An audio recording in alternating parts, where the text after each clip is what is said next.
구독과 좋아요는 저희에게 큰 힘이 됩니다.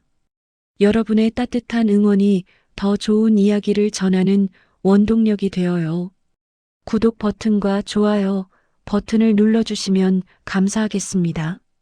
아침 햇살이 커튼 사이로 스며들면 저는 늘 그 빛을 보며 하루를 시작하곤 했습니다. 올해 68살 남편을 먼저 보내고 혼자 사는 지 벌써 10년이 넘었어요. 예전엔 이런 아침 풍경이 당연했지요.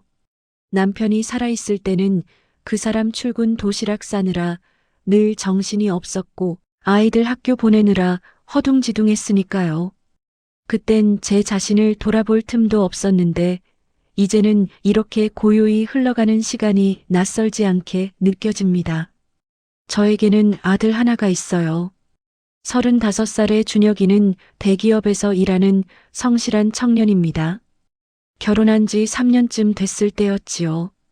아들 부부가 살던 아파트 전세 기간이 끝나가는데 집값이 너무 올라서 더는 감당이 안 된다며 저희 집에서 잠시만 지내자고 했어요. 처음엔 사실 망설였습니다.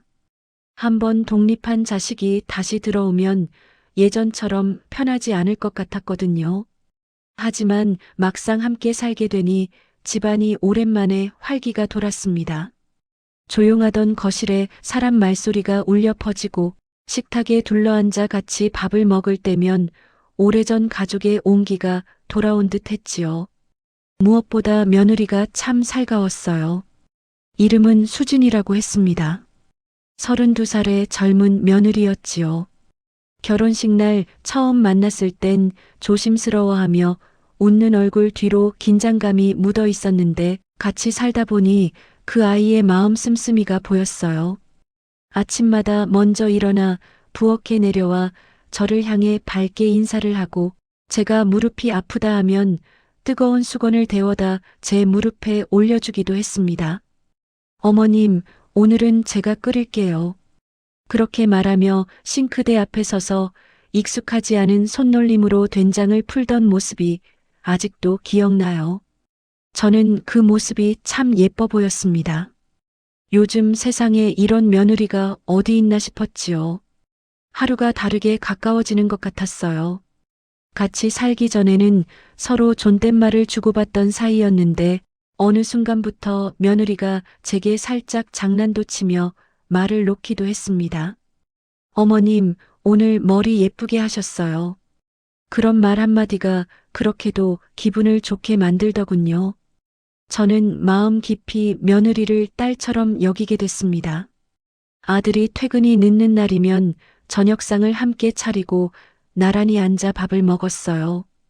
밥을 먹으며 이런저런 이야기를 나누다 보면 세월이 참 빠르구나 하는 생각이 들었습니다. 그 아이가 제 옆에서 웃으며 이야기하는 걸 보고 있으면 언젠가 진짜 친딸이 있다면 이렇지 않았을까 하는 생각까지 들었지요. 그렇게 조금씩 정이 쌓여갔습니다. 그런데 한 가지 이상한 점이 있었어요.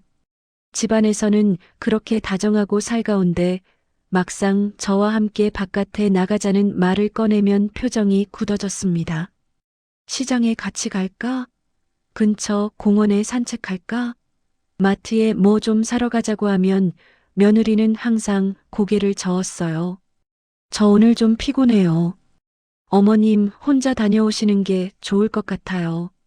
처음엔 대수롭지 않게 여겼습니다.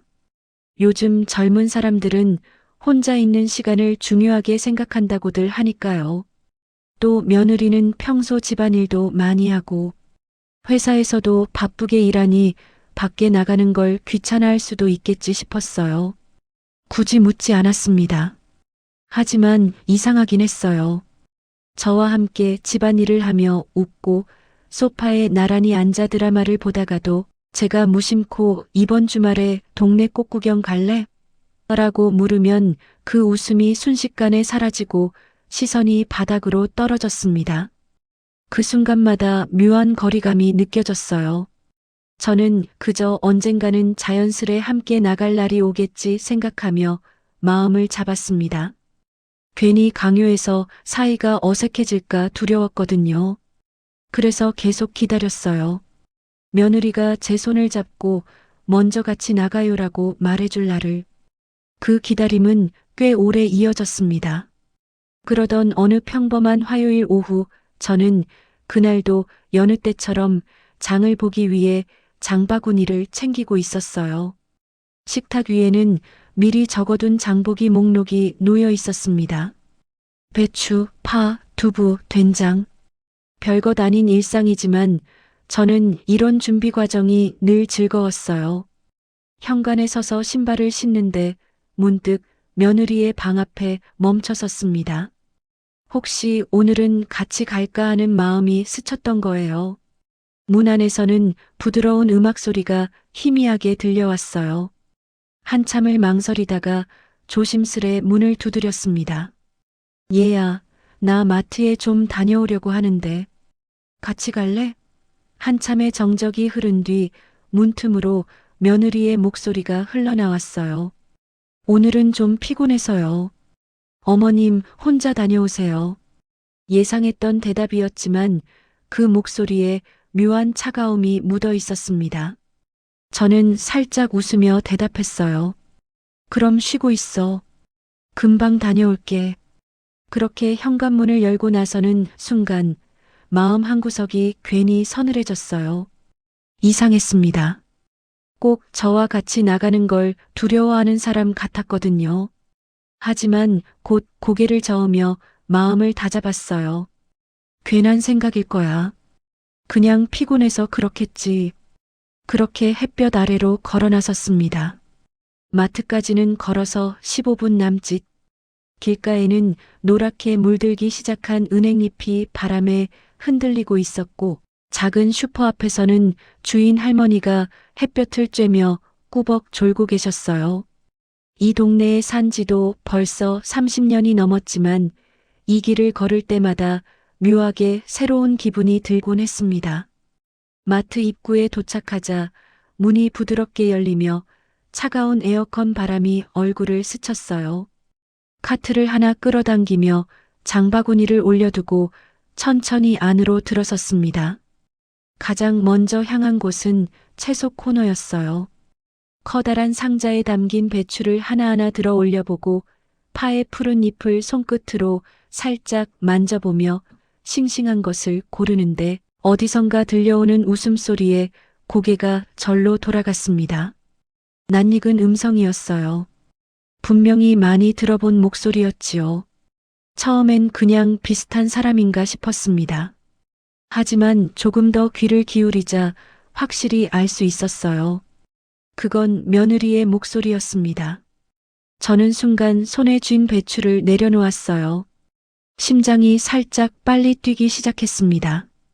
혹시 잘못 본 게 아닐까 눈을 비비고 고개를 들어 소리나는 쪽을 바라보았어요. 저 멀리 유제품 코너 근처에서 며느리가 있었습니다. 그리고 그 곁에는 비슷한 또래의 젊은 여자들이 함께 서 있었어요. 셋은 카트를 밀며 뭔가를 고르다가 서로를 바라보며 깔깔 웃고 있었지요. 순간 저는 너무도 반가웠습니다. 늘 혼자만 다니던 마트에서 며느리를 우연히 만나다니, 그것도 친구들과 함께라니, 마음이 따뜻해지는 느낌이었어요. 혹시 오늘은 기분이 좋아 보여서 나를 보고 반가워할지도 모르겠다는 생각이 들었습니다. 저는 조심스레 그쪽으로 걸음을 옮겼어요. 가슴이 조금 두근거렸습니다. 살짝 웃음을 지으며 한 손을 들어 인사할 준비를 하면서요. 며느리에게 다가가는 발걸음은 조심스러웠습니다. 괜히 갑자기 나타나면 놀랄까 싶어 일부러 카트 바퀴를 천천히 굴리며 소리를 죽였어요. 멀리서 보던 며느리는 활짝 웃고 있었고 그 웃음소리를 듣는 것만으로도 제 마음이 참 기뻤습니다. 저는 마음속으로 생각했어요. 아, 이렇게 밝게 웃는 얼굴을 보니 괜히 뿌듯하구나. 역시 젊은 사람은 친구들과 어울릴 때 가장 활기차 보이는구나. 집에서는 늘 차분하고 조심스러웠던 그 아이가 이렇게 활짝 웃으며 수다를 떠는 모습을 보니 마치 전혀 다른 사람 같기도 했습니다. 저는 천천히 다가가며 작은 목소리로 불렀어요. 얘야. 하지만 제 목소리는 주변 소음에 묻혀버렸는지 아무도 돌아보지 않았습니다. 조금 더 가까이 걸어가며 이번엔 조금 더 또렷하게 불렀어요. 얘야, 여기 있었구나. 그제야 며느리가 고개를 돌렸습니다. 순간 저와 눈이 마주쳤어요. 하지만 그 눈빛은 낯설었습니다. 집에서 저를 바라볼 때의 부드럽고 따뜻한 시선이 아니었어요. 놀람도 반가움도 없이 잠깐 멈칫하더니 금세 표정을 지워버렸습니다. 저는 어색한 미소를 지으며 말을 이어갔어요. 장 보러 나왔니? 나도 지금 채소 좀 사려던 참이었는데. 그 말이 끝나기도 전에 며느리는 눈길을 피하며 옆에 있던 친구 쪽으로 몸을 돌렸습니다. 그 순간이 이상하게 느껴졌어요. 마치 저를 모른 척 하려는 듯한 움직임이었지요. 함께 있던 친구 중 한 명이 저를 힐끗 바라보며 물었습니다. 저분 누구셔? 아는 분이야? 그때 며느리는 아주 짧게 그러나 분명하게 대답했어요. 몰라. 그냥 지나가던 사람이야. 그 말 한마디가 제 귀에 들어오는 순간 세상이 멈춘 듯 했습니다. 마치 갑자기 주위의 소리가 모두 사라진 것 같았어요. 마트 안을 가득 메우던 안내방송, 아이 우는 소리, 카트가 굴러가는 소리까지 모두 멀어져 버리고 오직 그 한마디만이 제 머릿속에 맴돌았습니다. 지나가던 사람, 심장이 한순간에 얼어붙는 것 같았어요. 무언가 가슴속 깊은 곳이 확 꺼져내리며 다리가 후들거렸습니다. 그동안 쌓아온 온갖 기억들이 그 한마디에 무너져 내리는 기분이었어요. 집에서 저를 향해 웃으며 건네던 말들, 아침마다 다정하게 건네던 인사, 제 무릎에 파스를 붙여주며 걱정하던 눈빛까지 모두가 한순간에 낯선 것처럼 느껴졌습니다. 며느리는 저를 한 번도 다시 보지 않았어요. 친구들과 웃으며 이야기를 이어가며 마치 처음부터 저를 본 적도 없는 사람인 것처럼 행동했습니다. 그 모습이 그렇게 차갑게 느껴질 수가 없었어요. 저는 입술을 떨며 한 발짝 물러섰습니다.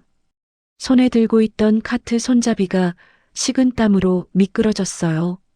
심장이 쿵쿵 뛰면서도 동시에 숨이 막히듯 조여왔습니다. 무언가 말을 하고 싶었지만 입이 떨어지지 않았어요. 마치 목구멍 어딘가에 단단한 돌덩이가 걸린 것 같았습니다.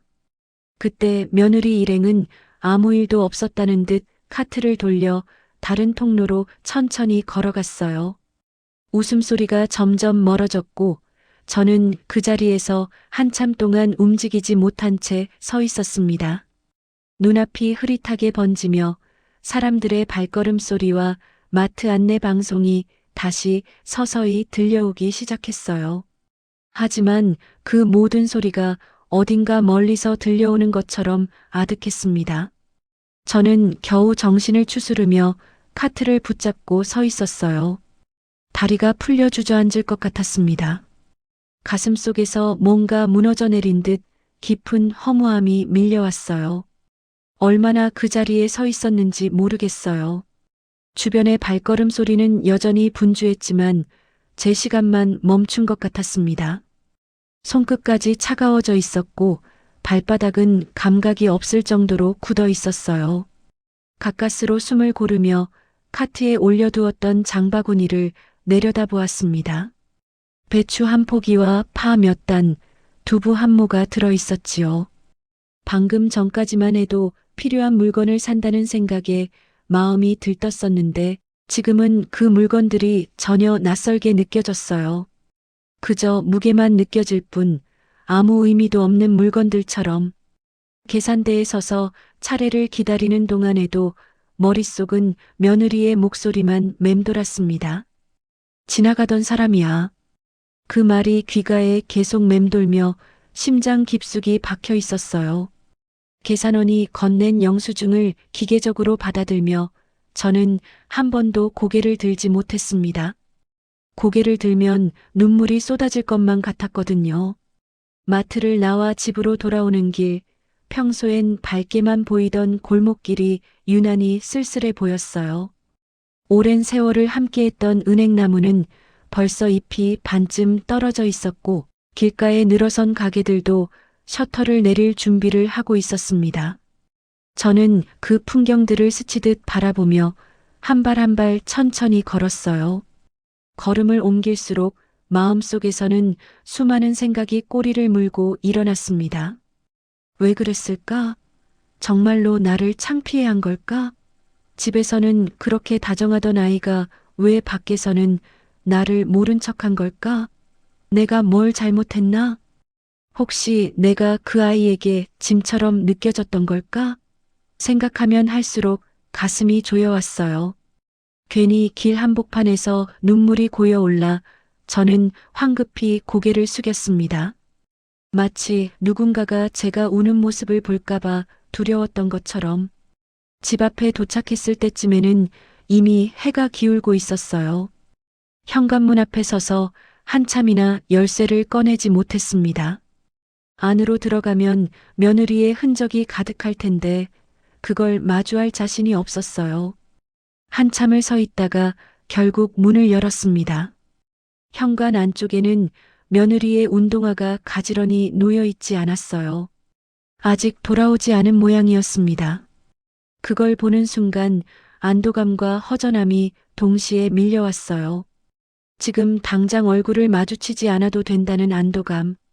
그리고 한때 사랑스럽게만 보였던 아이가 낯설어져 버렸다는 허전함.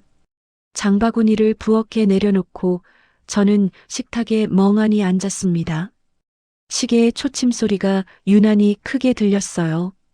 집안은 고요했고 그 고요함이 오히려 마음을 더 어지럽혔습니다. 무릎 위에 올려둔 두 손이 저절로 떨렸어요. 그동안의 모든 장면들이 머릿속을 스쳐 지나갔습니다. 같이 웃던 저녁 식사, 설거지를 하며 나누던 소소한 대화, 제가 넘어질까봐 손을 내밀던 그 아이의 모습까지. 그 모든 것이 갑자기 얇은 유리처럼 깨져버린 것만 같았어요.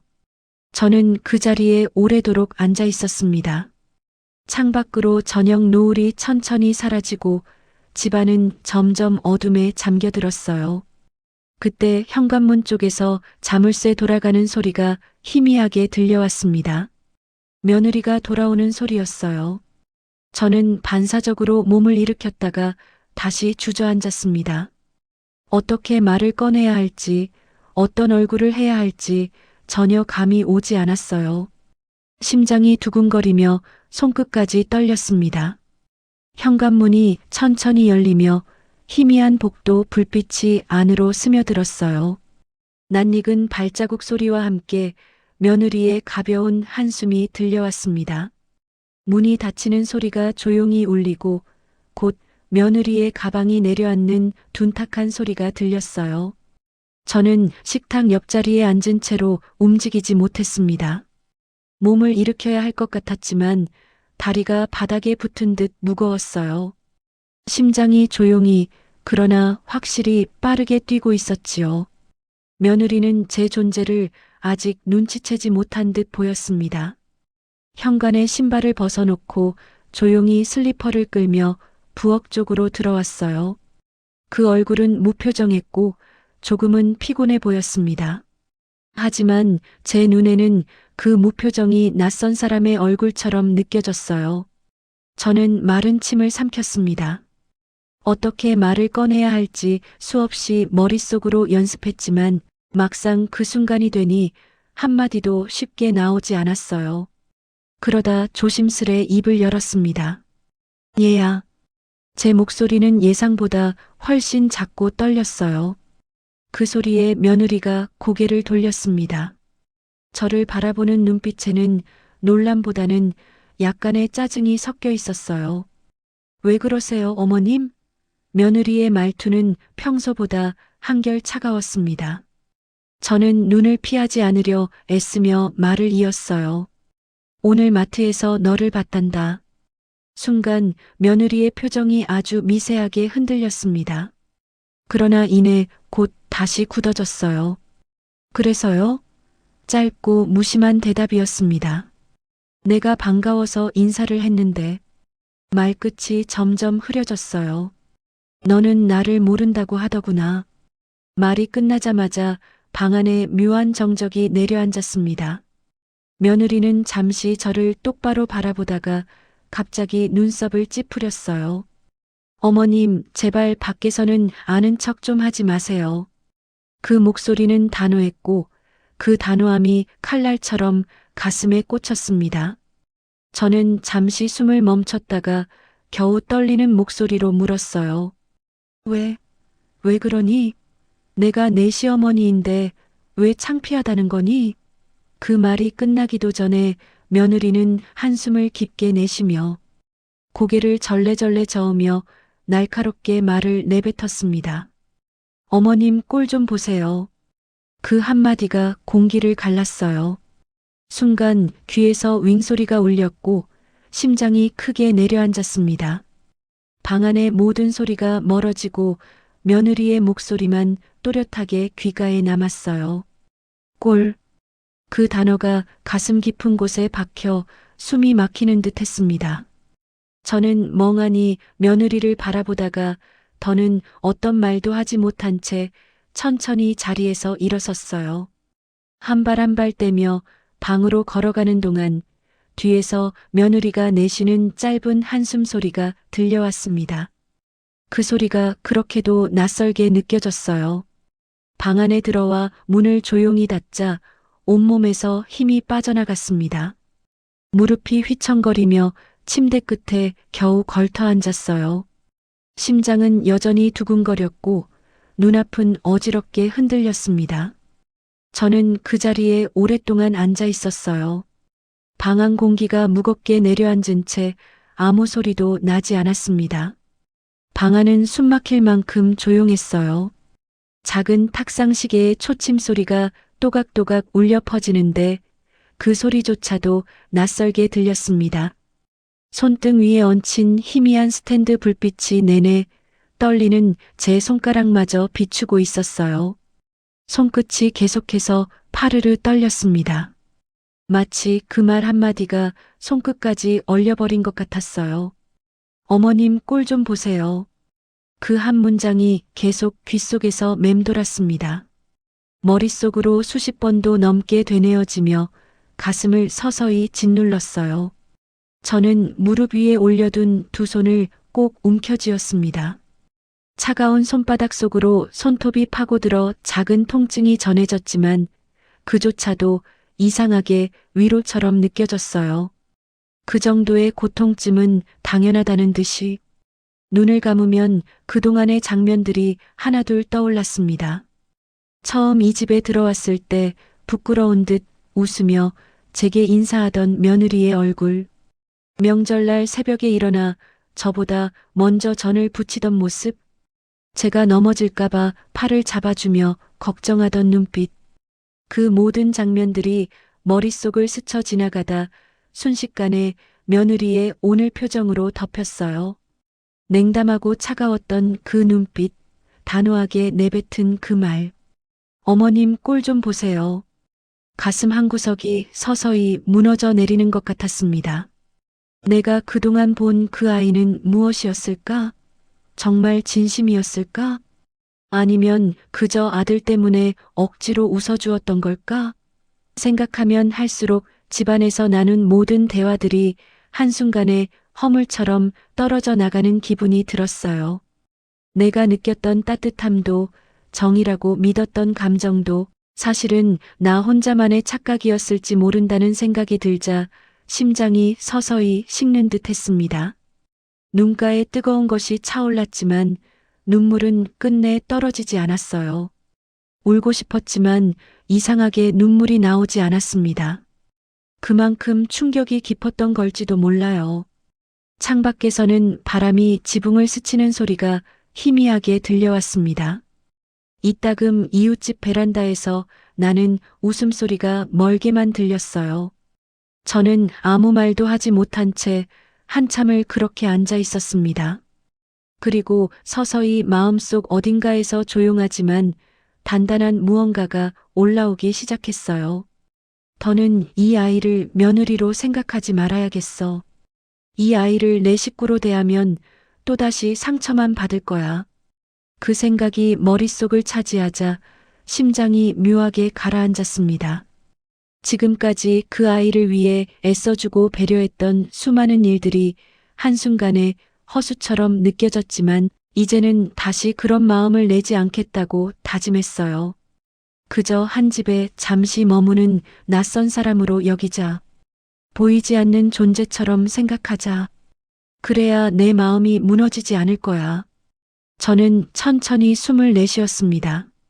방안 공기가 여전히 무겁게 내려앉아 있었지만 그 속에서 제 마음은 이상하리만큼 고요해지고 있었어요. 이제 저는 며느리를 더 이상 며느리로 대하지 않을 겁니다. 그 아이를 내 곁에서 지우기로 했어요.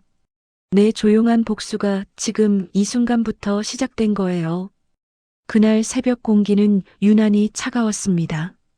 창문을 살짝 열어두고 잤던 탓인지 방 안에는 싸늘한 기운이 감돌고 있었어요.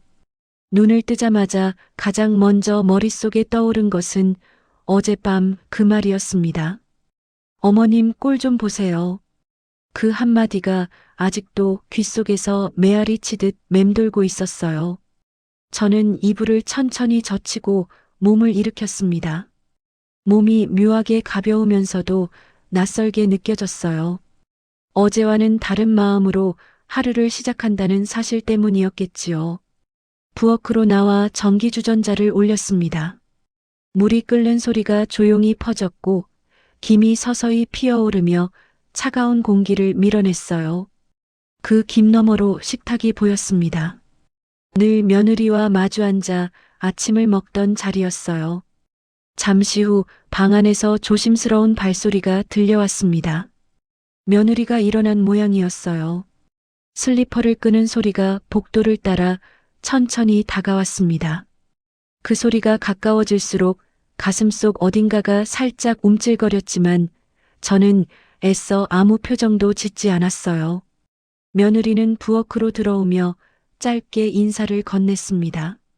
어머님, 일찍 일어나셨네요. 예전 같았으면 저도 자연스레 잘 잤니? 라며 미소를 지었을 겁니다. 하지만 오늘은 고개조차 들지 않았어요. 손에 쥔 차잔을 천천히 돌리며 아무 대답도 하지 않았습니다. 며느리는 잠시 멈칫하더니 조심스레 냉장고를 열고 우유를 꺼냈어요. 그 움직임을 보고 있었지만 저는 시선을 끝까지 돌리지 않았습니다. 마치 아무도 없는 방에 혼자 있는 것처럼 식탁 위에 놓인 밥솥에서 밥을 푸는 며느리의 움직임이 이상하리만큼 크게 느껴졌어요. 숟가락이 그릇에 닿는 소리, 우유가 컵에 따르는 소리, 그 모든 소리가 방금 전까지 없던 낯선 소리처럼 들렸습니다. 며느리는 몇 번이나 눈치를 살피며 말을 건넬까 말까 망설였지만 끝내 아무 말도 하지 않았어요. 저는 차잔을 조용히 내려놓고 식탁 한쪽에 준비해둔 김치통을 열었습니다. 평소라면 며느리의 그릇에도 반찬을 덜어주곤 했지만 오늘은 제 앞에만 놓았어요. 며느리의 그릇은 보이지도 않는 것처럼 무시했습니다. 눈길조차 주지 않았어요. 며느리는 아무 말 없이 밥 한두 숟가락을 뜨다 말고 숟가락을 내려놓았습니다. 그리고 조용히 자리에서 일어나 컵을 싱크대에 내려놓고 방으로 돌아갔어요. 발자국 소리가 복도 끝으로 멀어질 때까지 저는 한 번도 시선을 돌리지 않았습니다. 마치 정말로 그 아이가 이 집에 없는 사람인 것처럼. 방 안으로 들어간 뒤 문 닫히는 소리가 났을 때 저는 비로소 아주 천천히 숨을 내쉬었어요. 가슴 깊은 곳이 이상하리만큼 차분했습니다. 어젯밤 결심했던 그대로 행동한 첫 순간이었으니까요. 오늘부터 저는 그 아이를 투명 인간으로 대하기로 했습니다. 어떤 말도 어떤 눈빛도 주지 않겠습니다. 이제부터는 나를 무시한 사람에게 나 역시 아무 존재도 아닌 사람이 될 겁니다. 그날 이후로 제 하루는 조금씩 달라지기 시작했어요. 아침마다 부엌에서 찬물을 데우고 밥을 차릴 때 저는 더 이상 두 사람 몫을 준비하지 않았습니다. 그저 제 것만 아주 간단히 작은 그릇 하나에 밥 한 공기, 김치 한 접시, 그 옆에 조용히 내려앉은 차잔 하나. 며느리가 부엌에 들어오면 저는 여전히 아무 말도 하지 않았어요. 시선도 주지 않았고 대답도 하지 않았습니다. 마치 아무 소리도 아무 기척도 들리지 않는다는 듯 제 밥만 조용히 먹고 자리를 일어났어요. 처음 며칠간은 며느리가 당황한 기색이 역력했습니다. 밥솥 뚜껑을 열며 저를 슬쩍 바라보거나 식탁에 앉아도 제가 눈길 한 번 주지 않자 잠시 젓가락을 멈추고 멍하니 앉아 있곤 했어요. 그러다 이내 아무 말 없이 밥을 서둘러 먹고 자신의 방으로 들어가 문을 닫아버렸습니다. 그 소리가 묘하게 집안에 메아리 쳤어요.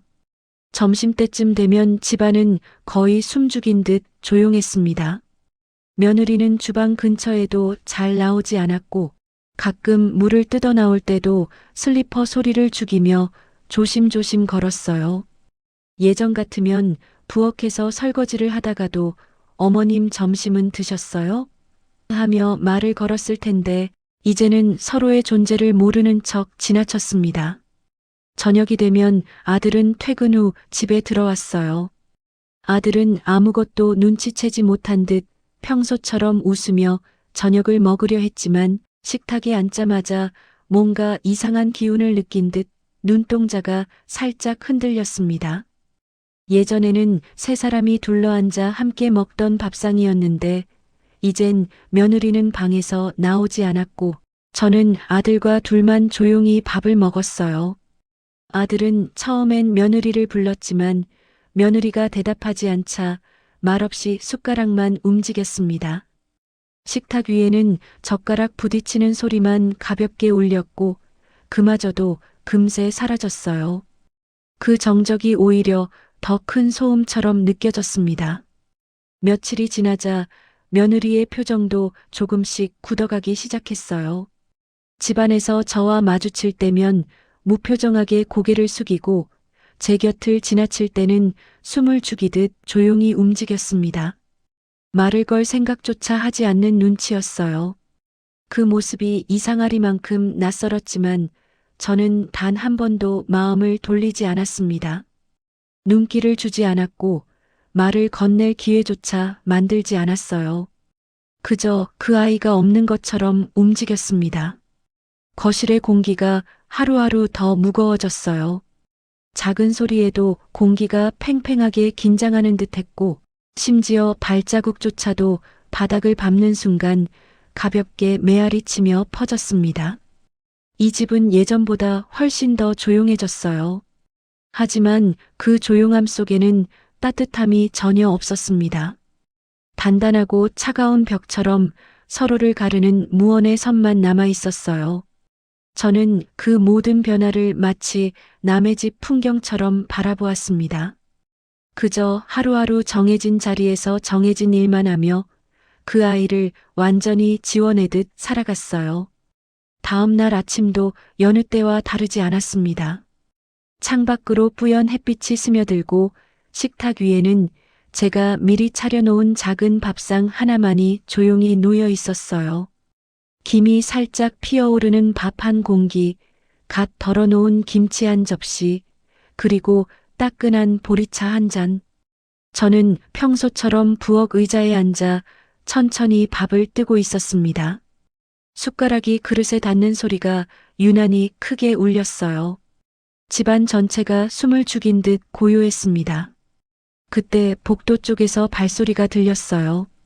슬리퍼 바닥이 바닥을 스치는 낮고 조심스러운 소리. 며느리였습니다. 그 아이는 부엌 문 앞에 멈춰 섰어요. 문지방에 살짝 서서 제 얼굴을 조심스레 살피더니 잠시 망설이다가 아주 낮은 목소리로 말을 꺼냈습니다. 어머님, 오늘은 제가 미역국 끓일까요? 그 목소리는 조심스러우면서도 어딘가 불안했어요. 마치 살얼음 위를 걷듯 한 단어 한 단어를 천천히 꺼내 놓는 듯 했지요. 그동안의 정적을 깨고 처음으로 제게 건넨 말이었습니다. 하지만 저는 고개를 들지 않았어요. 숟가락을 천천히 입에 옮기며 아무 대답도 하지 않았습니다. 그저 밥을 조심스레 씹어 삼켰어요. 며느리는 그 자리에서 한동안 대답을 기다리는 듯 서 있었습니다. 시선이 바닥으로 떨어져 있었고 손끝이 서로를 꼭 잡아진 채로 미세하게 떨렸어요. 저는 여전히 무표정한 얼굴로 밥을 먹었습니다. 한 번도 눈길을 주지 않았어요. 마치 그 아이가 그 자리에 존재하지 않는 것처럼. 한참 후 며느리는 작게 숨을 들이마셨다가 조심스럽게 한 걸음 제 쪽으로 다가섰습니다. 어머님, 요즘 좀 많이 바쁘신가 해서요. 말끝이 조용히 흐려졌어요. 저는 그 순간 숟가락을 내려놓았지만 그저 차잔을 집어들었습니다. 입술에 따뜻한 차를 살짝 머금은 채 창밖을 바라보며 천천히 삼켰어요. 며느리의 시선이 제 옆구리를 조심스레 훑었지만 저는 시선을 돌리지 않았습니다. 입술 끝도 움직이지 않았어요.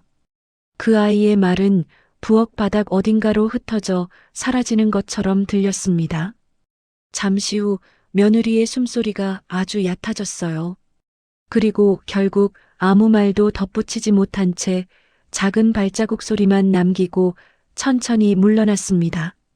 슬리퍼 밑창이 바닥을 스치는 소리가 이상하리만큼 길게 이어졌어요. 방문이 닫히는 소리가 낮게 울렸습니다. 다시 집안에는 고요가 내려앉았어요. 그 고요는 예전처럼 평화로운 고요가 아니었습니다. 단단히 닫힌 문처럼 두터운 벽처럼 내려앉은 침묵이었어요. 저는 마지막 한 숟가락을 천천히 입에 넣었습니다. 입안에서 밥알이 천천히 부서지며 삼켜졌지만 아무 맛도 느껴지지 않았어요.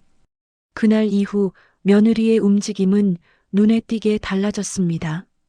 예전에는 아침마다 부엌으로 나와 식탁에 앉아 함께 밥을 먹었지만 이제는 제가 부엌에 있을 때는 좀처럼 모습을 보이지 않았어요.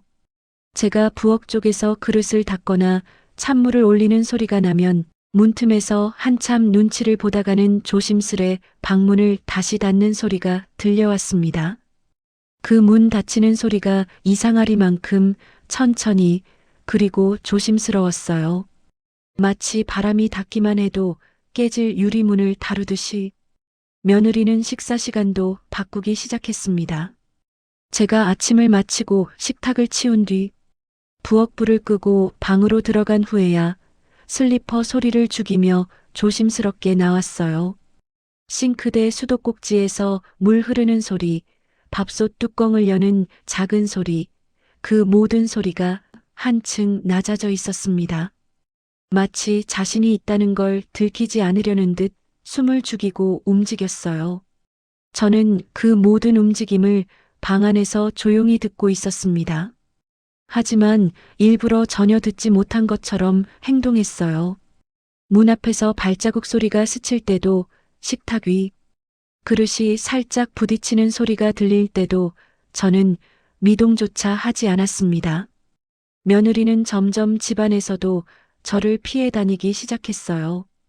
부엌으로 나오는 길 대신 거실을 크게 돌아 우회해서 방으로 들어갔고 심지어 화장실조차 제가 거실에 없을 때를 기다렸다가 다녀오는 듯 했습니다. 그렇게 우리 사이의 거리는 눈에 보이지 않는 선으로 점점 더 벌어졌어요. 같은 집에 살고 있음에도 하루 종일 얼굴 한번 마주치지 않는 날도 생겼습니다. 거실에는 며느리의 기척이 사라졌고 식탁은 늘 한 사람의 그릇만 놓였어요. 집안의 공기는 조금만 움직여도 금세 부서질 것처럼 팽팽했고 심지어 숨소리조차 조심스러워졌습니다. 그런 변화를 보면서도 저는 단 한 번도 마음을 바꾸지 않았어요. 며느리가 더욱 조용해질수록 저는 오히려 더 무심해졌습니다. 그 아이가 없는 것처럼, 그림자조차 없는 집에서 지내는 것처럼 행동했어요. 밤이 되어 불을 끄고 누우면 현관 쪽에서 아주 작게 들려오는 슬리퍼 소리가 들렸습니다. 며느리가 늦게 들어오는 날이었지요. 그 소리를 들으며 저는 눈을 감은 채 몸을 조금도 움직이지 않았어요. 일부러 숨소리조차 아주 깊게 눌렀습니다. 그 아이가 내가 자고 있다고 믿게 하려고. 이제는 그 아이의 존재마저 점점 희미해지는 것 같았어요. 마치 같은 집에 산다는 사실조차 점점 실감나지 않는 것처럼. 하지만 이상하게도 그렇게까지 지워내고 나니 제 마음은 한결 가벼워졌습니다. 정이라 믿었던 것이 사라지고 남처럼 대하니 오히려 편해지는 기분이 들었어요. 그러던 어느 날 저는 부엌 한쪽에 앉아 조용히 마늘을 까고 있었습니다. 작은 칼끝이 마늘 껍질을 스치는 바스락거림만이 부엌을 가득 채우고 있었지요. 그 소리 외엔 아무 소리도 없었습니다. 그때 방 안에서 낮은 발소리가 들려왔어요. 슬리퍼 바닥이 바닥을 스치는 소리가 조심스럽게 복도를 따라 다가왔습니다. 늘 그렇듯 저는 눈을 들지 않았어요. 그저 손끝에 집중하며 마늘 껍질을 조심스레 벗겨냈습니다. 문득 부엌 입구에 멈춰선 기척이 느껴졌어요. 며느리였습니다. 한참 동안 말없이 서 있었어요. 숨소리조차 들리지 않을 만큼 고요했습니다. 그러다 아주 천천히, 그러나 이전과는 조금 다른 목소리가 들려왔어요. 이전처럼 조심스럽고 움츠린 목소리가 아니었습니다. 작게 떨리긴 했지만 어딘가 단단하게 붙잡은 듯한 기운이 있었어요. 어머님, 저는 여전히 고개를 들지 않았습니다.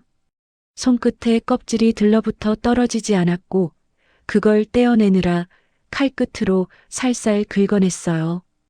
어머님, 저같이 밥 먹으면 안 될까요? 그 말이 아주 또렷하게 들렸습니다. 그동안의 침묵을 가르는 소리처럼. 마늘 껍질보다 훨씬 얇고 약한 목소리였지만 분명히 부러뜨리듯 내뱉은 말이었어요. 제 손이 잠시 멈췄습니다. 그러나 아주 잠깐이었어요. 저는 이내 다시 마늘을 깠습니다. 시선을 들지 않았고 입술도 열지 않았어요. 한마디 대답도 하지 않았습니다. 며느리는 한동안 그 자리에 그대로 서 있었어요. 한 발짝도 움직이지 않은 채 무거운 공기 속에 몸을 붙잡아 둔 듯 굳어 있었습니다. 그 기척이 제 등 뒤에서 묵직하게 내려앉아 있었어요. 잠시 후 며느리가 아주 작게 숨을 들이쉬었습니다. 그리고 발소리가 났어요. 그전보다 조금 더 빠른 걸음으로. 그러나 여전히 조심스러운 발자국 소리였습니다. 방으로 돌아가는 그 발소리가 복도를 따라 멀어졌어요. 문이 닫히는 소리가 낮게 울렸습니다. 저는 그제야 칼을 내려놓았어요. 작게 굽은 등허리가 살짝 떨렸습니다. 하지만 고개는 들지 않았어요. 눈을 감지도 않았습니다. 그 아이의 그 한마디조차 허공에 흩어져 버린 것처럼 모른 척했어요. 그날 하루 종일 며느리는 방에서 나오지 않았습니다. 부엌도, 거실도, 화장실조차도. 집안은 전보다 더 조용했어요. 마치 한 사람의 숨소리마저 사라진 듯이. 그리고 저는 그 침묵 속에서도 한 번도 방 쪽을 바라보지 않았습니다. 그 아이의 작은 저항조차 아예 없었던 일처럼 지워버렸어요. 그 다음 날 아침 저는 평소보다 조금 이른 시간에 눈을 떴습니다. 창밖은 아직 완전히 밝아지지 않았고 희미한 새소리만 먼 데서 들려오고 있었어요. 부엌으로 나와 찬물을 올리고 식탁 위에 작은 밥상을 하나 차려 놓았습니다. 그릇에 밥을 푸고 김치를 조금 덜어내며 숟가락이 그릇에 부딪히는 소리가 조용히 울렸어요. 그 소리가 방 안까지 스며들었는지 잠시 후 며느리 방 문틈 밑에서 희미한 그림자가 움직였습니다. 느리게, 아주 느리게 문 앞까지 다가오는 기척이었어요. 그러나 문은 열리지 않았습니다. 저는 신경 쓰지 않는 듯 밥을 뜨며 평소보다 조금 더 천천히 씹었어요. 그 순간 갑자기 방문이 세게 열리는 소리가 났습니다. 며느리가 문을 열고 나왔어요. 머리는 대충 묶여 있었고 눈가엔 밤새 잠을 못 잔 듯 어두운 그림자가 드리워져 있었습니다. 그 얼굴은 무표정했지만 어딘가 단단히 다친 것처럼 굳어 있었어요. 그 아이는 아무 말 없이 부엌 쪽으로 걸어왔습니다. 발소리는 평소보다 조금 더 빠르고 약간 거칠었어요. 싱크대 앞에 멈춰서더니 컵을 하나 꺼내어 물을 따았습니다. 그때 제가 숟가락을 놓으며 그릇에 살짝 부딪히는 소리가 났어요. 딱 하고 맑은 소리가 부엌에 울렸지요. 그 아주 작은 소리에 며느리의 어깨가 순간적으로 움찔했습니다. 컵을 들고 있던 손목이 미세하게 떨렸어요.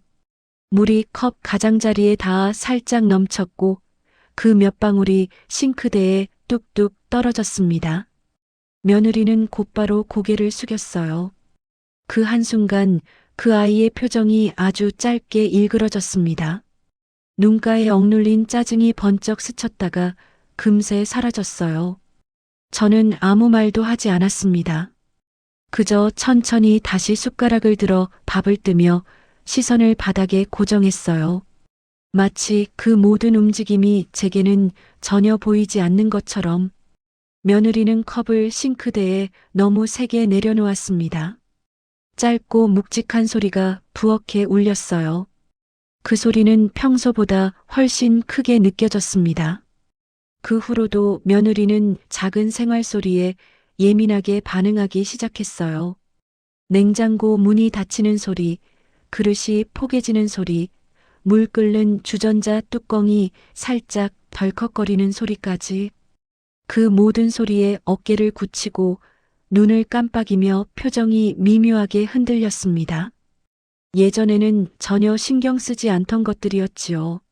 하지만 이제는 아주 작은 소리 하나에도 그 아이의 얼굴 근육이 순간적으로 굳는 것이 분명히 보였어요. 그러면서도 며느리는 끝내 아무 말도 하지 않았습니다. 단 한마디 불평도 짜증도 꺼내지 않았어요. 그저 더 빠른 걸음으로 부엌을 지나치고 더 세게 문을 닫으며 방으로 돌아갔습니다. 문이 닫히는 소리가 전보다 훨씬 단단하고 묵직했어요. 그 소리가 복도에 낮게 울리며 사라졌습니다. 집안은 다시 고요해졌지만 이제 그 고요는 예전처럼 텅 빈 침묵이 아니었어요. 얇게 팽팽히 당겨진 줄, 끊어질지 모를 긴장이 깔려 있었습니다. 며칠 동안 며느리는 거의 그림자처럼 움직였어요. 아침이면 제가 부엌에 나와 있을 때 방문을 열지 않았습니다. 물 한 컵을 마시러 나올 때도 슬리퍼를 벗고 맨발로 걸으며 발바닥을 살살 굴려 바닥에 소리가 나지 않게 했어요. 싱크대 수도꼭지를 돌릴 때도 물이 쏟아지는 소리를 죽이려고 아주 살살 틀고 조금만 받아냈습니다. 심지어 컵을 내려놓을 때조차 수건을 깔고 그 위에 조용히 올려두곤 했어요. 집안은 더욱 고요해졌습니다. 부엌, 거실, 복도 어디에서도 그 아이의 움직임을 느낄 수 없을 만큼. 하지만 이상하게도 그 고요함 속에는 숨막히는 긴장이 짙게 깔려 있었어요. 저는 여전히 아무 말도 하지 않았습니다. 며느리가 나와도 마주쳐도 시선을 주지 않았어요. 그 아이의 존재를 공기처럼 그림자처럼 지나치듯 대했습니다. 그렇게 또 하루가 저물던 저녁, 저는 식탁에 앉아 밥을 먹고 있었어요. 아들은 늦는다고 했고 집안은 저와 며느리뿐이었습니다. 밥을 반쯤 먹었을 무렵 조심스럽게 방문이 열렸어요. 며느리가 나왔습니다. 낯빛은 창백했고 입술은 굳게 다물려 있었어요. 그 아이는 발끝을 세우듯 조용히 걸어와 싱크대 앞에 섰습니다. 저는 숟가락을 내려놓고 조용히 국을 떴어요. 숟가락이 그릇에 살짝 닿는 소리가 작게 딱 하고 울렸습니다. 그 순간 며느리의 어깨가 크게 들썩였어요. 마치 오래 참아온 무언가가 그 작은 소리에 균열을 낸 듯 했습니다. 그리고 아주 갑작스럽게 그 아이가 돌아섰어요. 그 눈은 벌겋게 충혈돼 있었고 입술은 떨리고 있었습니다.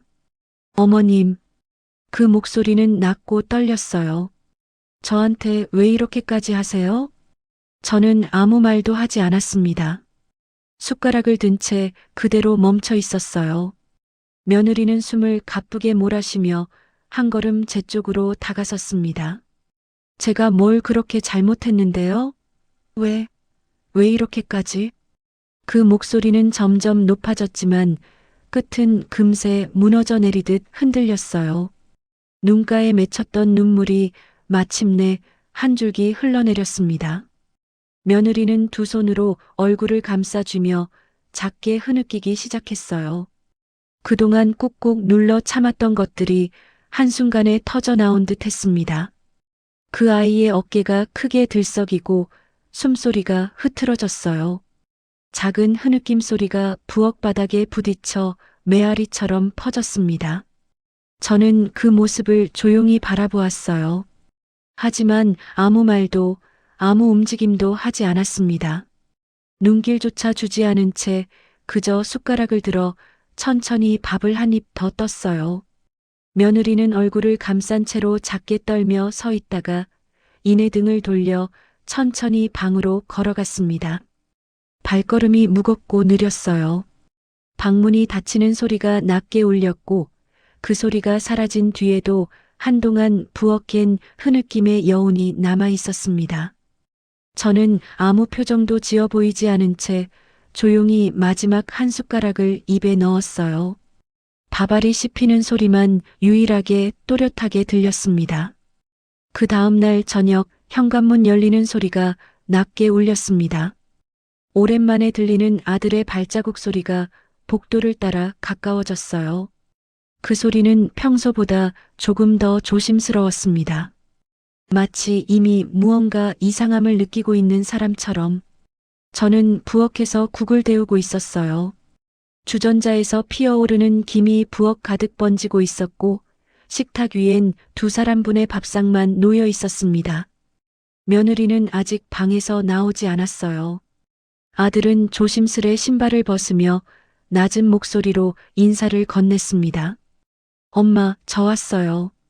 저는 뒤돌아보지 않은 채 작게 왔구나 라고만 대답했어요. 아들은 잠시 부엌 입구에 서서 제 등을 바라보았습니다. 그 눈빛이 묘하게 망설이고 있었어요. 그러다 천천히 식탁 쪽으로 걸어와 의자에 앉으며 조심스럽게 말을 꺼냈습니다. 엄마, 요즘 무슨 일 있어요? 저는 국자를 들고 있던 손을 잠시 멈추었어요. 그러나 곧 아무렇지 않다는 듯 국을 한번 저으며 불을 줄였습니다. 아무 일도 없단다. 아들은 한숨을 아주 작게 내쉬었어요. 며칠 전부터 집이 너무 조용해요. 아내가 요즘 계속 방에만 있고 말도 안 하고. 저는 여전히 등을 돌린 채 냄비에서 김이 오르는 걸 바라보았습니다. 아들의 목소리는 점점 낮아졌지만 단단하게 눌러 담긴 걱정이 배어 있었어요. 어제는 밤 늦게까지 울더라고요. 무슨 일이 있었는지, 엄마랑 무슨 말다툼이라도 있었어요? 저는 대답하지 않았습니다. 국을 그릇에 조심스레 퍼담으며 작은 소리로 그릇 바닥에 국자가 닿는 소리만 냈어요. 아들은 조심스레 말을 이었습니다. 엄마, 제가 둘 다 소중한 거 아시잖아요. 엄마도 아내도 둘 다 제 가족이에요. 혹시라도 오해가 있었으면 같이 이야기하면 안 될까요? 그 말에 저는 천천히 고개를 돌려 아들을 바라보았어요. 아들의 얼굴에는 지친 하루를 마친 피로와 한참 동안 품어온 걱정이 동시에 묻어 있었습니다. 그 눈빛을 바라보자 가슴 한쪽이 묘하게 조여왔어요. 한때 그 아이를 낳고 기르며 이 아이가 웃는 얼굴만 보고 살겠다고 다짐했던 기억이 불쑥 떠올랐습니다. 하지만 곧 마음을 다잡았어요. 저는 시선을 다시 국그릇으로 돌리며 조용히 대답했습니다. 그 아이가 힘들었다면 자기 마음 탓이지. 아들은 짧게 눈을 감았다가 다시 제게 눈길을 돌렸어요. 엄마, 제발 한 번만 같이 얘기해봐요. 저도 옆에서 같이 있을게요. 셋이 같이 밥 먹으면서라도. 그 목소리에는 간절함이 묻어 있었습니다. 저는 한동안 아무 말도 하지 않았어요. 주전자에서 올라오는 김만 천천히 허공으로 스며 올랐습니다. 그리고 아주 천천히 국그릇을 식탁 위에 내려놓았어요. 작은 소리가 나며 그릇이 식탁에 닿았습니다. 아들은 그 소리에 살짝 고개를 들었어요. 그 눈에는 작은 기대가, 아주 조심스러운 희망이 담겨 있었습니다. 하지만 저는 그 눈을 보지 않았어요. 그저 조용히 숟가락을 놓고 자리에서 일어났습니다. 의자 다리가 바닥에 스치는 소리가 낮게 울렸어요. 저녁은 먼저 먹거라. 나는 조금 이따가 먹겠다. 그 한마디만 남기고 저는 천천히 방으로 걸어갔습니다. 등 뒤로 아들의 짧은 숨소리가 들렸지만 저는 끝내 돌아보지 않았어요. 방문을 닫는 순간 거실에는 다시 조용한 정적이 내려앉았습니다. 아들은 한동안 아무 말도 하지 않았어요. 숟가락도 들지 않은 채 식탁 위 국그릇만 바라보고 있었습니다. 식탁 위에는 아직도 김이 살짝 피어오르고 있었어요. 한참을 그렇게 앉아있던 아들은 조심스럽게 숨을 내쉬며 자리에서 일어났습니다. 복도를 따라 걷는 그의 발소리는 평소보다 훨씬 더 천천했어요. 조심스럽게 무언가를 놀라게 하지 않으려는 듯. 방문 앞에 도착했을 때 그는 한동안 문고리를 잡지 못한 채 서 있었어요. 문 너머로는 아무 소리도 들리지 않았습니다. 며느리가 방 안에 있는지조차 확신할 수 없을 만큼 고요했어요. 아들은 잠시 눈을 감았다가 매우 조심스럽게 문을 두드렸습니다. 자기야, 나야. 그의 목소리는 낮고 부드러웠어요. 괜찮아? 오늘 하루 어땠어? 안쪽에서 아무 대답도 들리지 않았습니다. 조용한 침묵만 문틈을 따라 흘러나왔어요. 아들은 잠시 귀를 문에 대고 기울였습니다. 아주 희미하게 무언가 바스락거리는 소리가 들렸어요. 숨을 죽인 듯 조용한 움직임이었습니다. 우리 잠깐 얘기할 수 있을까? 아들은 한 박자 쉬었다가 조심스레 말을 이어갔어요. 엄마도 지금 방에 계시긴 한데 나 셋이 같이 밥 한 번 먹고 싶어. 그 말이 문 너머에 스며들자 안에서 아주 미세한 기척이 났어요. 침대 시트가 살짝 움직이는 듯한 소리, 그리고 아주 가늘고 얕은 숨소리. 아들은 조심스럽게 말을 덧붙였습니다. 무슨 일이 있었는지 몰라도 내가 중간에서 듣고 싶어. 둘 다 내 가족이잖아. 잠시 후 안쪽에서 낮고 힘없는 목소리가 아주 조심스럽게 흘러나왔어요. 지금은 좀. 그 목소리는 금방 사라졌지만 분명히 들렸습니다. 아들은 그 한마디에 아주 살짝 안도의 숨을 쉬었어요. 괜찮아. 지금 당장이 아니어도 돼. 그의 목소리는 여전히 낮았지만 이전보다 조금 더 부드러워졌습니다. 내일 아침이라도 같이 앉아만 있어줘. 말 안 해도 괜찮아. 그냥 같이만. 안에서는 다시 조용해졌어요. 그러나 이번에는 침묵의 결이 달랐습니다. 전처럼 완전히 닫힌 듯한 침묵이 아니었어요. 어딘가 아주 얇게 갈라진, 숨이 스며들 수 있을 만큼의 작은 틈이 생긴 듯한 조용함이었지요. 아들은 더 이상 말을 재촉하지 않았습니다. 그저 문 앞에 서 있다가 조용히 한 걸음 물러섰어요. 그리고 아주 낮은 목소리로 말했습니다. 고마워. 내일 아침에 꼭 같이 먹자. 그는 조심스레 복도를 걸어 돌아갔습니다. 발자국 소리가 부드럽게 카펫 뒤로 사라졌어요. 거실에 돌아온 아들은 식탁에 식어가는 국그릇을 잠시 바라보다 작게 한숨을 내쉬었습니다. 눈가에는 여전히 무거운 근심이 남아 있었지만 그 한숨 속에는 아주 작은 희망도 실려 있었어요. 다음 날 아침 부엌에는 일찍부터 조용한 움직임이 있었습니다. 아들이 먼저 일어나 부엌불을 켜고 냄비에 물을 올리고 있었어요. 저는 방에서 나와 천천히 부엌으로 걸어갔습니다. 아들의 등 너머로 보이는 부엌은 평소보다 훨씬 더 가지런히 정돈돼 있었어요. 식탁 위엔 3사람분의 그릇이 조심스레 가지런히 놓여 있었지요. 아들은 제 눈치를 살피듯 작게 웃으며 말했습니다. 엄마, 오늘은 제가 차릴게요. 잠깐만 앉아 계세요. 저는 아무 대답도 하지 않고 식탁 가장자리에 조용히 앉았어요. 아들은 국을 데우고 밥을 푸며 조심스레 그릇들을 옮겼습니다. 잠시 후 복도 끝에서 아주 조심스러운 발소리가 들려왔어요. 슬리퍼가 바닥을 스치는 소리, 천천히 다가오는 발걸음, 며느리였습니다. 그 아이는 방 문턱에 한참을 서 있다가 작게 숨을 고르고 천천히 걸어 나왔어요. 고개는 깊이 숙여져 있었고 두 손은 서로를 꼭 움켜쥐고 있었습니다. 아들은 부드러운 목소리로 말했어요. 왔구나. 앉아. 며느리는 대답하지 않았습니다. 식탁 근처까지 다가오더니 의자 앞에 서서 한참을 움직이지 않았어요. 숨소리가 아주 가늘고 떨렸습니다. 아들은 조심스레 의자를 빼며 말했어요. 앉아, 괜찮아. 그 순간 며느리의 어깨가 작게 흔들렸습니다. 그리고 갑자기 그 아이가 조용히 그러나 무너지는 듯 무릎을 꿇었어요. 식탁 옆 바닥에 두 무릎이 닿는 소리가 아주 낮게 들렸습니다. 그 소리는 너무도 작았지만 방 안의 공기를 단번에 바꾸었어요. 며느리는 고개를 깊숙이 숙인 채 작게 떨리는 목소리로 말했습니다. 어머님, 죄송해요. 그 목소리는 금세 흐트러졌어요. 말이 끝나기도 전에 눈물이 뚝뚝 바닥으로 떨어졌습니다.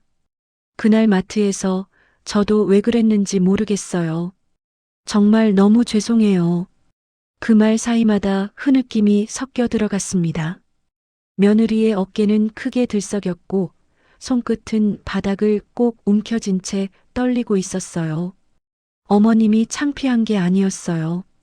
아니었는데 왜 그랬는지 정말 다시는 안 그럴게요. 그 울음소리는 처음엔 아주 작았지만 점점 깊어지며 부엌 가득 번졌습니다. 바닥에 떨어진 눈물이 조그만 방울을 이루며 번졌고 그 위로 며느리의 흐느낌이 낮게 이어졌어요. 아들은 놀라 조심스레 며느리 곁에 쪼그려 앉았습니다. 괜찮아, 괜찮아.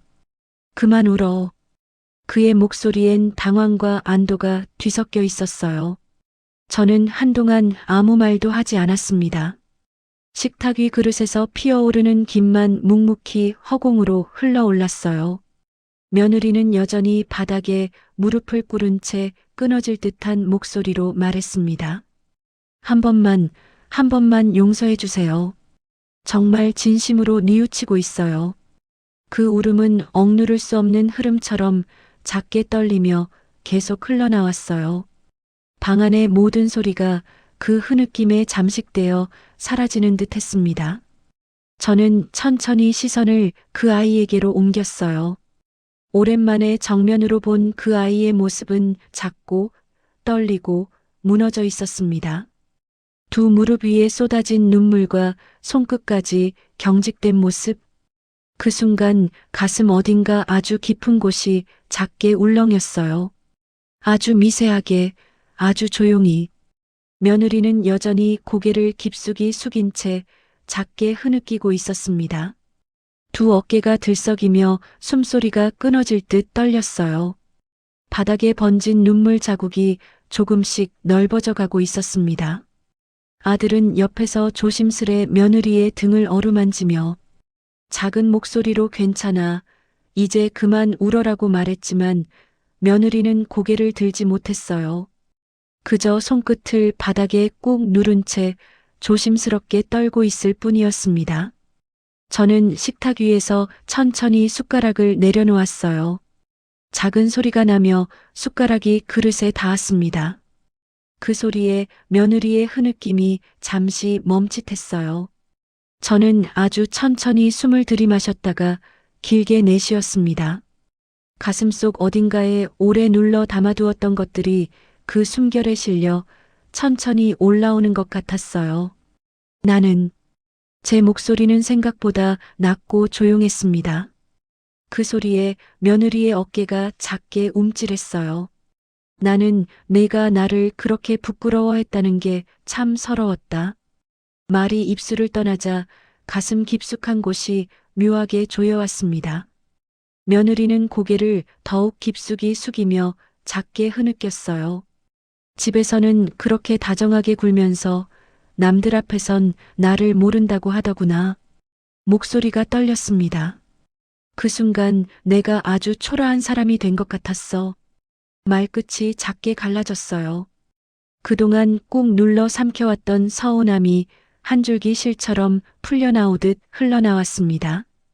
아들은 조용히 숨을 삼켰어요.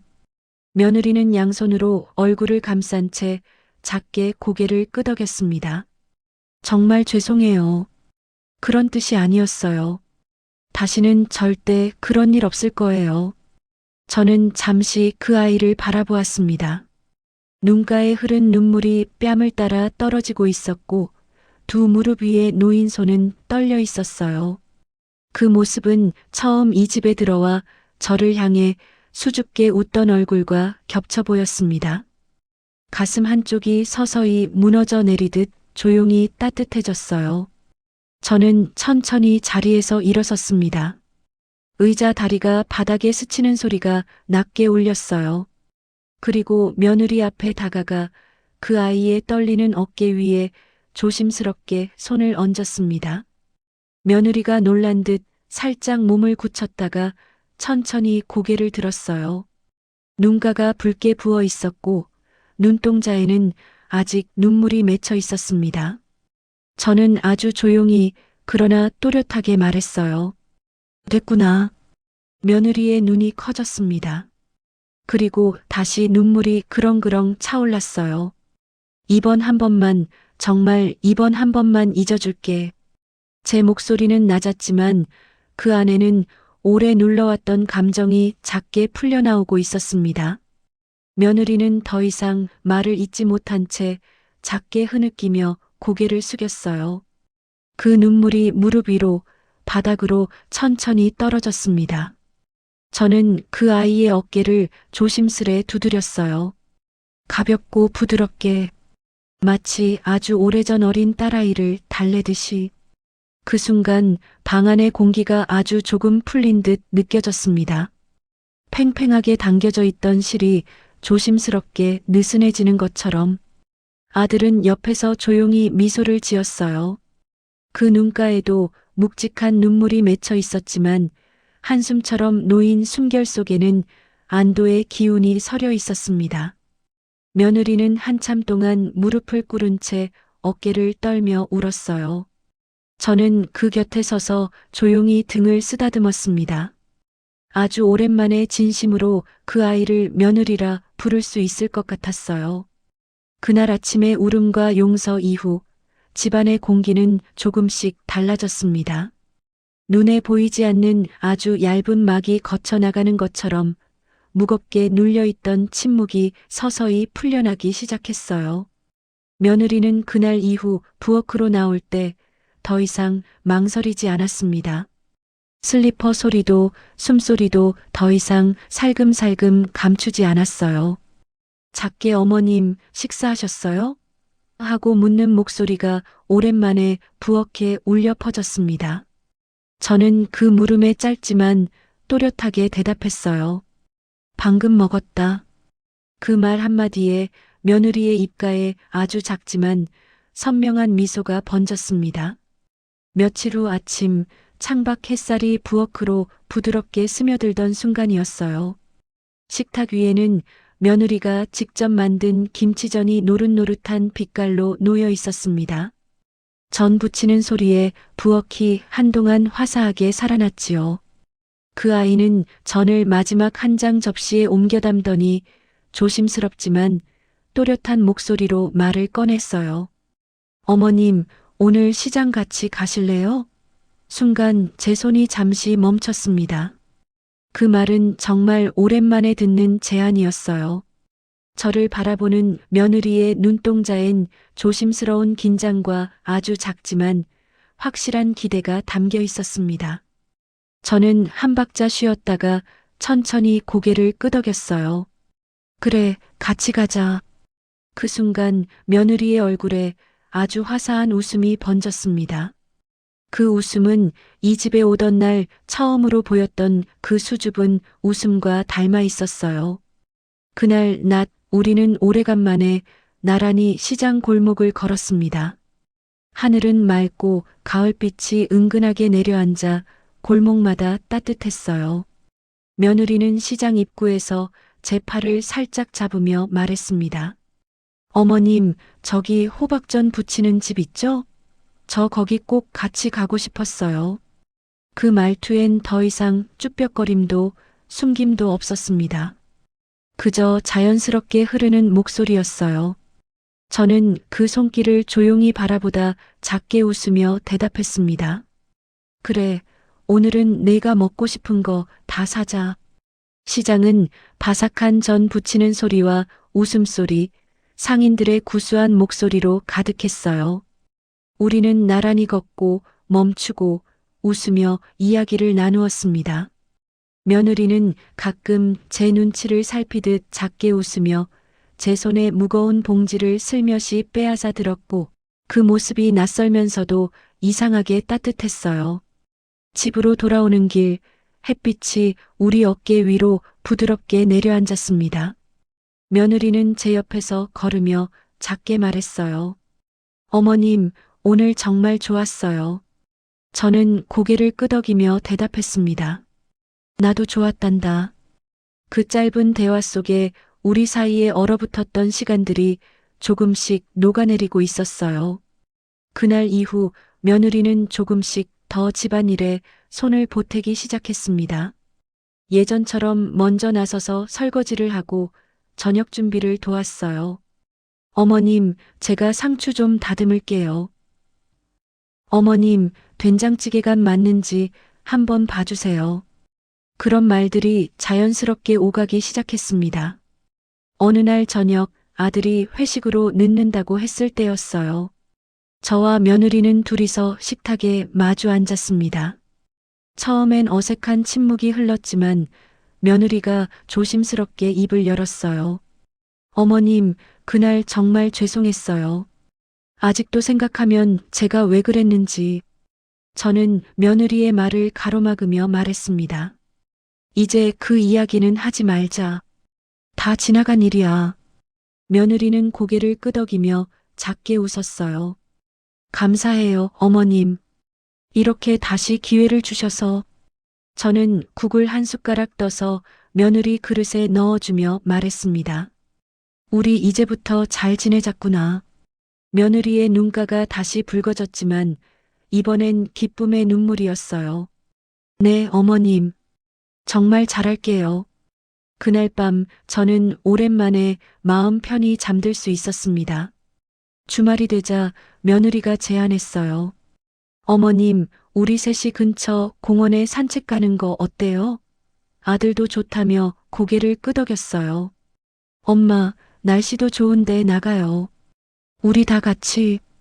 저는 잠시 망설이다가 고개를 끄덕였습니다. 그래, 가보자. 공원은 가을 단풍으로 물들어 있었어요. 빨갛고 노란 잎들이 바람에 흔들리고 사람들은 여유롭게 산책을 즐기고 있었습니다. 며느리는 제 한쪽 팔을 잡고 아들은 다른 쪽 팔을 잡았어요. 그렇게 셋이서 천천히 걸었습니다. 어머님, 여기 경치 정말 좋네요. 며느리가 말했어요. 그러게. 이렇게 나오니까 기분이 참 좋구나. 저는 진심으로 대답했습니다. 벤치에 앉아 쉬는 동안 아들이 말했어요. 엄마, 이렇게 셋이 같이 있으니까 정말 좋네요. 며느리도 고개를 끄덕이며 제 손을 꼭 잡았어요. 어머님, 앞으로 자주 이렇게 나와요. 저는 그 손을 가만히 쥐며 대답했습니다. 그래, 그러자. 그 순간 우리는 정말로 가족이 된 것 같았어요. 집으로 돌아오는 길 저는 생각했습니다. 사람 사이의 관계는 한순간에 무너질 수도 있지만 진심 어린 사과와 용서가 있다면 다시 회복될 수 있다는 것을요. 그날 밤 며느리가 따뜻한 차를 한 잔 가져다 주었어요. 어머님, 오늘 많이 걸으셨죠? 이거 드세요. 저는 그 차를 받아들며 며느리를 바라보았습니다. 그 아이의 눈에는 진심 어린 따뜻함이 담겨 있었어요. 고맙다, 얘야. 며느리는 환하게 웃었습니다. 어머님이 용서해 주셔서 제가 더 고마워요. 그렇게 우리의 관계는 조금씩 천천히 회복되어 갔습니다. 작게 어머님 식사하셨어요? 하고 묻는 목소리가 오랜만에 부엌에 울려 퍼졌습니다. 저는 그 물음에 짧지만 또렷하게 대답했어요. 방금 먹었다. 그 말 한마디에 며느리의 입가에 아주 작지만 선명한 미소가 번졌습니다. 며칠 후 아침 창밖 햇살이 부엌으로 부드럽게 스며들던 순간이었어요. 식탁 위에는 며느리가 직접 만든 김치전이 노릇노릇한 빛깔로 놓여 있었습니다. 전 부치는 소리에 부엌이 한동안 화사하게 살아났지요. 그 아이는 전을 마지막 한 장 접시에 옮겨 담더니 조심스럽지만 또렷한 목소리로 말을 꺼냈어요. 어머님, 오늘 시장 같이 가실래요? 순간 제 손이 잠시 멈췄습니다. 그 말은 정말 오랜만에 듣는 제안이었어요. 저를 바라보는 며느리의 눈동자엔 조심스러운 긴장과 아주 작지만 확실한 기대가 담겨 있었습니다. 저는 한 박자 쉬었다가 천천히 고개를 끄덕였어요. 그래, 같이 가자. 그 순간 며느리의 얼굴에 아주 화사한 웃음이 번졌습니다. 그 웃음은 이 집에 오던 날 처음으로 보였던 그 수줍은 웃음과 닮아 있었어요. 그날 낮 우리는 오래간만에 나란히 시장 골목을 걸었습니다. 하늘은 맑고 가을빛이 은근하게 내려앉아 골목마다 따뜻했어요. 며느리는 시장 입구에서 제 팔을 살짝 잡으며 말했습니다. 어머님, 저기 호박전 부치는 집 있죠? 저 거기 꼭 같이 가고 싶었어요. 그 말투엔 더 이상 쭈뼛거림도 숨김도 없었습니다. 그저 자연스럽게 흐르는 목소리였어요. 저는 그 손길을 조용히 바라보다 작게 웃으며 대답했습니다. 그래, 오늘은 내가 먹고 싶은 거 다 사자. 시장은 바삭한 전 부치는 소리와 웃음소리, 상인들의 구수한 목소리로 가득했어요. 우리는 나란히 걷고 멈추고 웃으며 이야기를 나누었습니다. 며느리는 가끔 제 눈치를 살피듯 작게 웃으며 제 손에 무거운 봉지를 슬며시 빼앗아 들었고 그 모습이 낯설면서도 이상하게 따뜻했어요. 집으로 돌아오는 길 햇빛이 우리 어깨 위로 부드럽게 내려앉았습니다. 며느리는 제 옆에서 걸으며 작게 말했어요. 어머님, 오늘 정말 좋았어요. 저는 고개를 끄덕이며 대답했습니다. 나도 좋았단다. 그 짧은 대화 속에 우리 사이에 얼어붙었던 시간들이 조금씩 녹아내리고 있었어요. 그날 이후 며느리는 조금씩 더 집안일에 손을 보태기 시작했습니다. 예전처럼 먼저 나서서 설거지를 하고 저녁 준비를 도왔어요. 어머님, 제가 상추 좀 다듬을게요. 어머님, 된장찌개가 맞는지 한번 봐주세요. 그런 말들이 자연스럽게 오가기 시작했습니다. 어느 날 저녁 아들이 회식으로 늦는다고 했을 때였어요. 저와 며느리는 둘이서 식탁에 마주 앉았습니다. 처음엔 어색한 침묵이 흘렀지만 며느리가 조심스럽게 입을 열었어요. 어머님, 그날 정말 죄송했어요. 아직도 생각하면 제가 왜 그랬는지. 저는 며느리의 말을 가로막으며 말했습니다. 이제 그 이야기는 하지 말자. 다 지나간 일이야. 며느리는 고개를 끄덕이며 작게 웃었어요. 감사해요, 어머님. 이렇게 다시 기회를 주셔서. 저는 국을 한 숟가락 떠서 며느리 그릇에 넣어주며 말했습니다. 우리 이제부터 잘 지내자꾸나. 며느리의 눈가가 다시 붉어졌지만 이번엔 기쁨의 눈물이었어요. 네, 어머님. 정말 잘할게요. 그날 밤 저는 오랜만에 마음 편히 잠들 수 있었습니다. 주말이 되자 며느리가 제안했어요. 어머님, 우리 셋이 근처 공원에 산책 가는 거 어때요? 아들도 좋다며 고개를 끄덕였어요. 엄마, 날씨도 좋은데 나가요. 우리 다 같이. 저는 잠시 망설이다가 고개를 끄덕였습니다. 그래, 가보자. 공원은 가을 단풍으로 물들어 있었어요. 빨갛고 노란 잎들이 바람에 흔들리고 사람들은 여유롭게 산책을 즐기고 있었습니다. 며느리는 제 한쪽 팔을 잡고 아들은 다른 쪽 팔을 잡았어요. 그렇게 셋이서 천천히 걸었습니다. 어머님, 여기 경치 정말 좋네요. 며느리가 말했어요. 그러게. 이렇게 나오니까 기분이 참 좋구나. 저는 진심으로 대답했습니다. 벤치에 앉아 쉬는 동안 아들이 말했어요. 엄마, 이렇게 셋이 같이 있으니까 정말 좋네요. 며느리도 고개를 끄덕이며 제 손을 꼭 잡았어요. 어머님, 앞으로 자주 이렇게 나와요. 저는 그 손을 가만히 쥐며 대답했습니다. 그래, 그러자. 그 순간 우리는 정말로 가족이 된 것 같았어요. 집으로 돌아오는 길 저는 생각했습니다. 사람 사이의 관계는 한순간에 무너질 수도 있지만 진심 어린 사과와 용서가 있다면 다시 회복될 수 있다는 것을요. 그날 밤 며느리가 따뜻한 차를 한 잔 가져다 주었어요. 어머님, 오늘 많이 걸으셨죠? 이거 드세요. 저는 그 차를 받아들며 며느리를 바라보았습니다.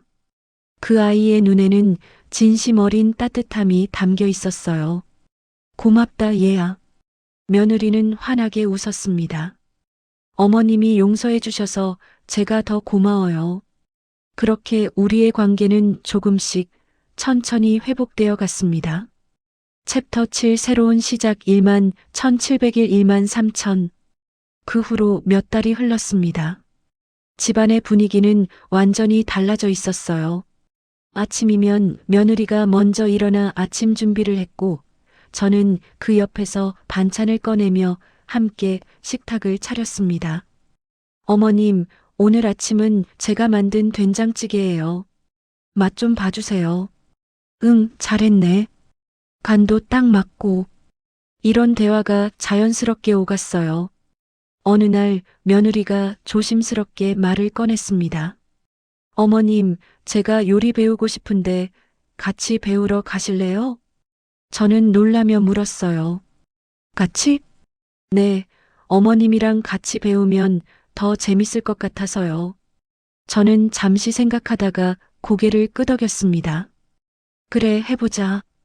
우리는 동네 문화센터에서 하는 요리 강좌에 함께 등록했어요. 매주 화요일 오전 우리는 나란히 앞치마를 두르고 요리를 배웠습니다. 어머님, 이렇게 하는 거 맞죠? 응, 그런데 불을 좀 더 줄여야 할 것 같은데. 그렇게 우리는 함께 새로운 요리법을 배우고 집에 돌아와서는 아들에게 배운 음식을 만들어주곤 했어요. 아들은 우리가 만든 음식을 먹으며 행복해했습니다. 엄마, 수진아, 둘이 요리 배우니까 정말 맛있는 게 많아졌네요. 며느리는 환하게 웃으며 대답했어요. 어머님이 잘 가르쳐 주세요. 저도 웃으며 말했습니다. 아니야, 내가 손재주가 좋은 거지. 그런 소소한 칭찬과 대화가 일상이 되었어요. 명절이 다가왔을 때였습니다. 며느리가 먼저 준비를 시작했어요. 어머님, 올해는 제가 전 부치는 거 도와드릴게요. 그래, 그럼 고맙지. 우리는 함께 전을 부치고 나물을 무치고 떡국을 준비했습니다. 예전 같았으면 제가 혼자 하거나 며느리가 어색하게 거들었을 일이었지만 이제는 자연스럽게 역할을 나누어 했어요. 어머님, 여기 파 좀 더 썰어 드릴까요? 응, 고마워. 그럼 나는 고기 양념할게. 그렇게 함께 준비한 명절 음식은 유난히 맛있었습니다. 친척들이 모였을 때 며느리는 제 옆에 앉아 함께 손님들을 맞이했어요. 어머님, 저기 숙모님 오시네요. 제가 인사드릴게요. 며느리는 자연스럽게 일어나 인사를 하고 손님들께 음식을 권했습니다. 친척 중 한 분이 저에게 말했어요. 참 며느리 잘 들였네. 저렇게 알뜰하고 살가운 며느리가 어디 있어. 저는 며느리를 바라보며 웃었습니다. 그러게요. 제가 복이 많지요. 그 말을 들은 며느리가 살짝 얼굴을 붉히며 웃었어요. 명절이 끝나고 며느리와 둘이 설거지를 하며 이야기를 나눴습니다. 어머님, 오늘 정말 고생하셨어요. 아니야, 내가 더 수고했지. 며느리는 잠시 손을 멈추고 저를 바라보았어요. 어머님, 저 요즘 정말 행복해요. 이렇게 어머님이랑 잘 지낼 수 있어서 저도 며느리를 바라보며 말했습니다. 나도 그렇단다. 내가 있어서 이 집이 훨씬 따뜻해. 며느리의 눈가가 촉촉해졌어요. 앞으로도 계속 잘할게요, 어머님. 그래, 우리 계속 이렇게 잘 지내자. 그날 밤 저는 침대에 누워 생각했습니다. 그때 그 마트에서의 일이 없었다면 우리 관계가 이렇게까지 깊어질 수 있었을까? 아픔을 겪었지만 그 아픔을 통해 우리는 서로에 대해 더 깊이 이해하게 되었어요. 며느리는 자신의 잘못을 진심으로 뉘우쳤고 저는 용서하는 법을 배웠습니다. 며칠 후 며느리가 기쁜 소식을 가져왔어요. 어머님, 저 임신한 것 같아요. 저는 깜짝 놀라며 며느리를 바라보았습니다. 정말? 네, 아직 확실하진 않지만 병원 가보려고요. 저는 며느리의 손을 꼭 잡았어요. 아이고, 정말 기쁜 소식이구나. 며칠 후 병원에서 확인한 결과 정말로 임신이었습니다. 우리 집에 새 생명이 찾아온 거예요. 아들은 기뻐서 어쩔 줄 몰라 했고 저도 손주를 보게 된다는 생각에 가슴이 벅찼습니다. 며느리는 조심스럽게 저에게 말했어요. 어머님, 제가 입덧이 좀 심해서 당분간 요리를 잘 못할 것 같아요. 괜찮아. 그런 건 내가 다 할 테니까 너는 몸조리나 잘해. 감사해요, 어머님. 저는 며느리를 위해 매일 따뜻한 미역국을 끓이고 입맛에 맞는 반찬을 준비했어요. 며느리는 힘들어하면서도 항상 고맙다는 말을 잊지 않았습니다. 어머님, 정말 어떻게 보답해야 할지 모르겠어요. 무슨 소리야? 우리가 가족인데. 그냥 아기 건강하게 낳기만 하면 돼. 그렇게 우리는 함께 임신 기간을 보냈습니다. 출산 날이 다가왔을 때 저는 며느리와 함께 병원에 갔어요. 진통이 시작되자 며느리는 제 손을 꼭 잡았습니다. 어머님, 무서워요. 괜찮아. 내가 여기 있잖아. 조금만 힘내. 몇 시간 후 건강한 손주가 태어났습니다. 아기의 울음소리를 듣는 순간 저는 눈물이 났어요. 어머님, 우리 아기 봐요. 정말 예쁘죠? 며느리는 지쳐 보였지만 행복한 미소를 짓고 있었어요. 그래, 너무 예쁘다. 잘했어. 정말 수고했어.